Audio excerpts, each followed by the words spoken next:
Guys के गर्दै हुनुहुन्छ तपाईहरु सन्चै हुनुहुन्छ होला नि। आज चाहिँ म के भन्न आएको भने मान्छेहरूले के टाइम कसरी स्पेन्ड गर्छन् होला है। अहिले जबलेस छु भन्छ यस्तो यतिकै बसिरहनु अल्छी लाग्छ, हिँड्न पनि अल्छी लाग्छ। मै मात्र हो कि यस्तो भएको, केही गर्न पनि जागर चल्दैन। I just want to lay down in the bed without stress, without worries, just take a relax, take a breath, long breath. केही नसोचिकन आनन्दको लाइफ जिउन मन लाग्छ हौ। यो भनेको सबै हुन्छ नि अल्छीको लक्षण हो होला है।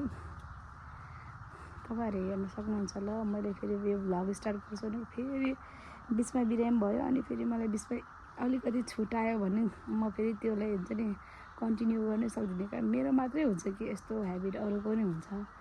मलाई तपाईहरुले भन्नु त, मलाई त हुन्छ यो मेरो मनमा इभन मेरो दिमागले र मेरो मनले के सोचे अनुसारको कुरा गर्ने भए त यति बेला म त बिलियनियर्स हुन्थेँ कि यति बेला म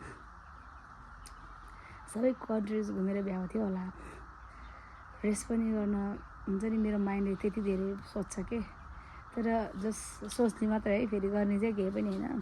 just like laying on the bed and चेयरमा आनन्दले त्यो उखुबारीको यता पछाडि छाया भएर बसिरहेको छु। यस्तै चाहिँ आनन्द।